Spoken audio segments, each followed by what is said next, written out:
Every story needs an antagonist of some kind, and in this episode we're going to cover some specific tips and techniques on how you can create an effective antagonist for your story.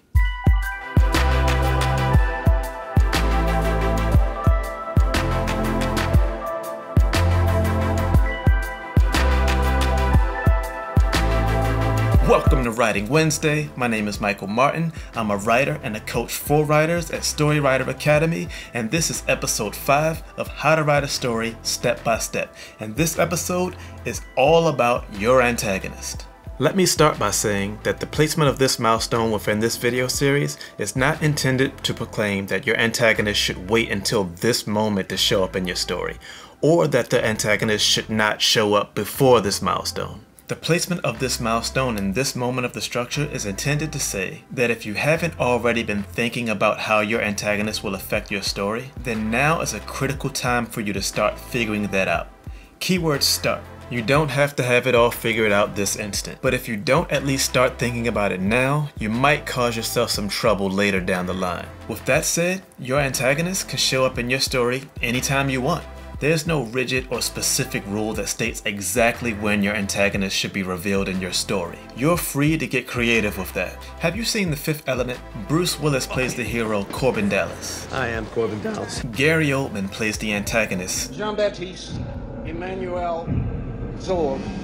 These two characters never meet in the entire story, and yet the story still works. Also, Luke Skywalker and Darth Vader don't technically ever meet in Star Wars: A New Hope. And Darth Vader only appears on screen for a total of 8 minutes in the entire movie. The only rule is that your antagonistic force must be felt throughout the story, even if the villain herself is not revealed on screen, so to speak. Or even if, as in the Fifth Element's case, the villain and hero never actually meet. Their force still needs to be felt.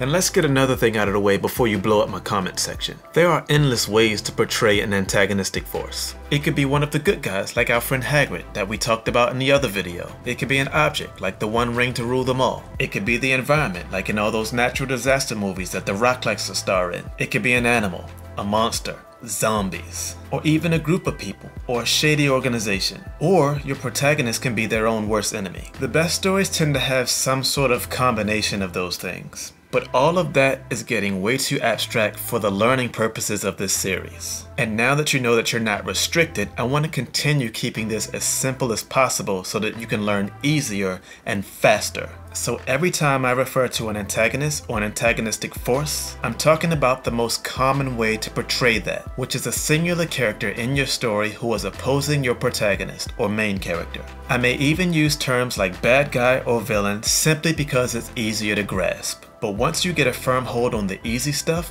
absolutely go nuts, get creative, invent stuff, do whatever makes you feel happy.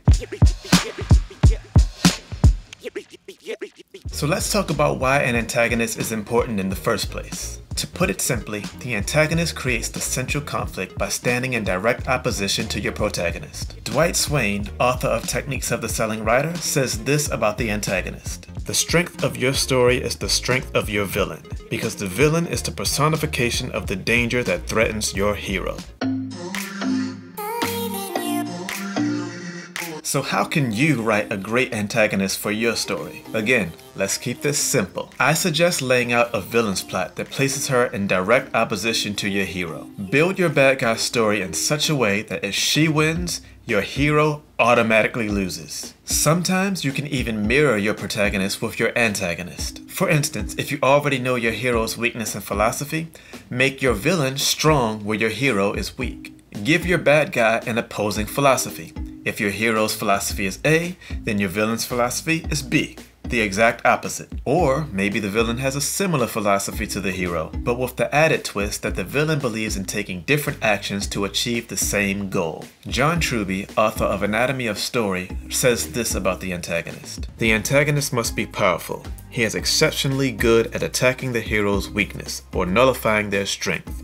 A fellow YouTuber who has the same first name as me made an excellent video on antagonists. The video is called The Dark Knight: Creating the Ultimate Antagonist. I highly recommend you check out that video as well as Michael's channel, Lessons from the Screenplay. I actually put that video in a playlist that I curated called The Art of Storytelling. It's basically a collection of video essays that do exactly what I'm doing now, which is dissecting the art of storytelling. I'll put that link in the description also. There's like 100 or so videos in that playlist, and by the time you get through all those, you'll be ready for the next episode in this series, which is called The Response. It's all about how your character responds to the conflict we just created for them.